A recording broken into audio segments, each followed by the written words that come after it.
So there's been a lot of products and services released today. So we're going to talk about it in a minute. Let me go grab my notes and I'll be right back.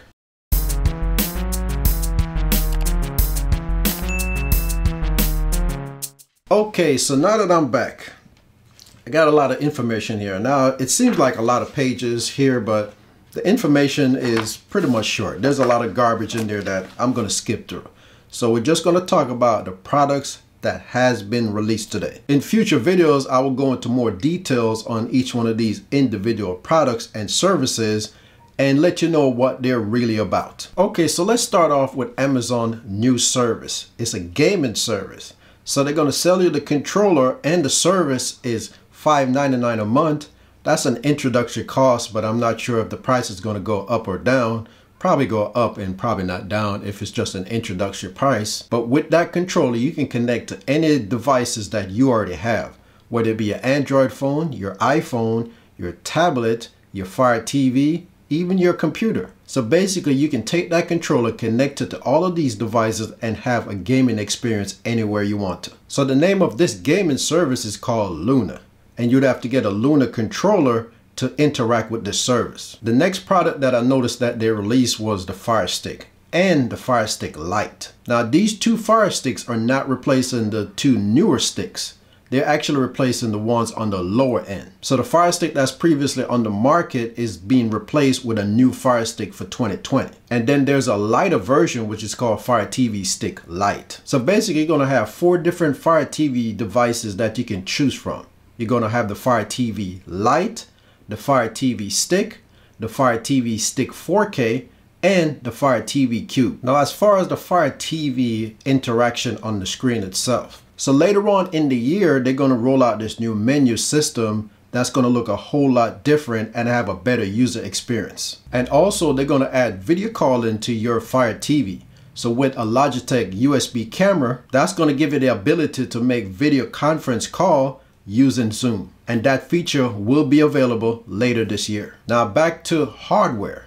In my previous video I did before this one right here, I was talking about how Amazon should upgrade the Echo Show 10. Now we have a brand new Echo Show 10 and it's a whole new different design. So take a look at it right now. As you can see, it looks like the screen is floating on this cylinder tube. Now the cool thing about this new Echo Show is it can follow you to about 175 degrees. So if you move to the left, it'll follow you. If you move to the right, it will also follow you. Now it's not going to do that all the time to creep you out, because you don't want to walk into the room and all of a sudden this thing is following you around.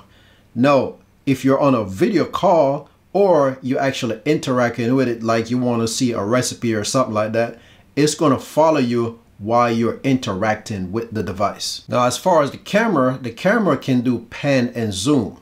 So it can zoom out to put more people in the picture, or it can zoom in to just focus on you. And with the panning, the whole screen is going to move left and right to keep up with you, especially if you're on a video conference call, so you won't be out of frame. And if you want to turn off all this following feature, you can just hide the camera or just ask her to stop the motion. And finally, they have added more megapixel to the camera. So the camera went from, I think it was 5 megapixel to now 13 megapixel. So the quality on the new Echo Show 10 is going to make you look a whole lot better. Okay, so the next set of products that they introduced was the Ring devices. So they have this new device called Ring Always Home Cam. Now this is a 2-part design.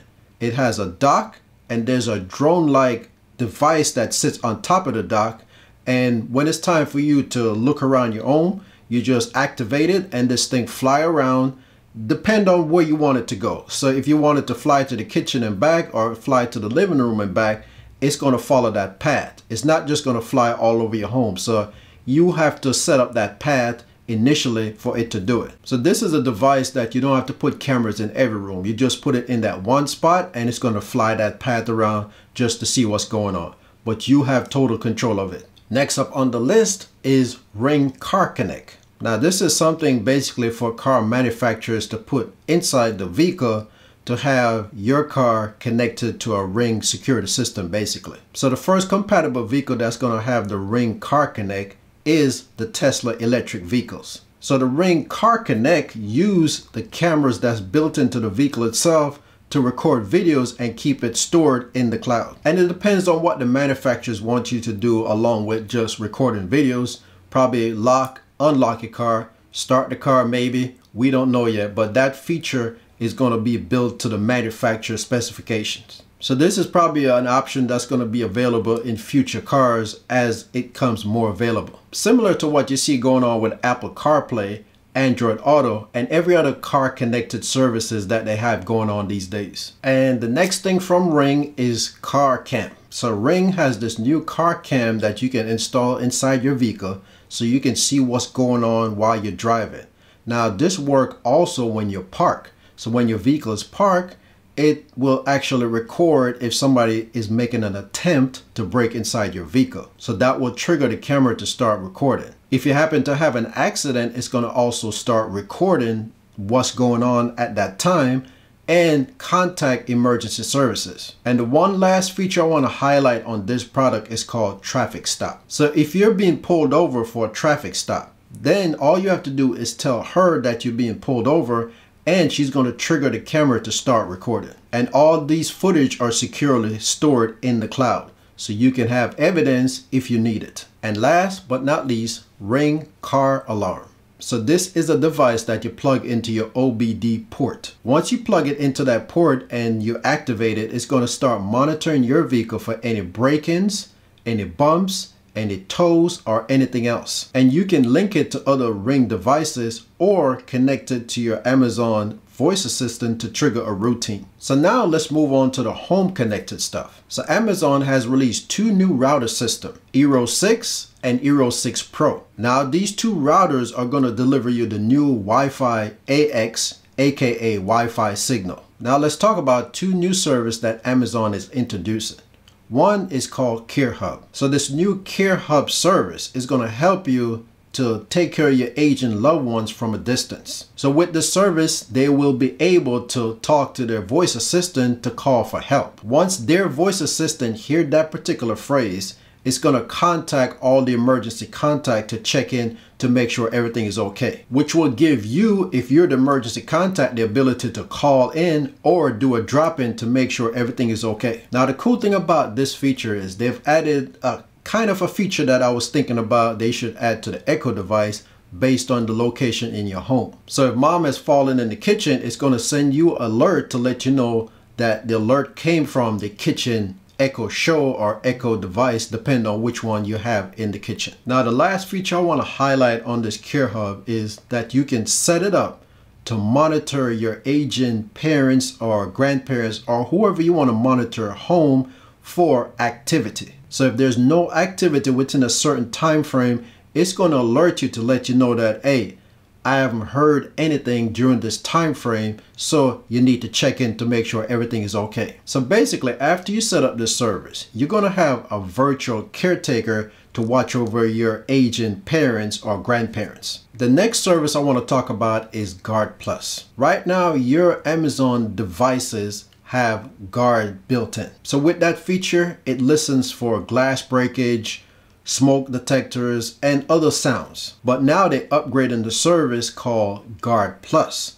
The regular Guard service will still work, but if you want to do a little bit more, you would have to pay for this service on a monthly or yearly basis. Now with the Guard Plus, it's going to do a whole lot more. For instance, it can detect baby crying and snoring and coughing and some other stuff. So the Guard Plus is going to expand on the regular Guard service that you have now. Now I might get this service because of this one feature I'm about to talk about, because I was always trying to figure out how can I set up a routine to make my Echo device just start barking, you know, making a barking sound in case somebody knock at the door or it hears somebody tapping out the window. So with the Guard Plus, it will actually trigger a barking, a realistic barking sound if it detects that there's a potential intruder that's trying to break inside your house. Finally, let's talk about Amazon new Echo devices that's about to come out. But before I do, let's talk about the new chip that Amazon has developed to go into these new devices.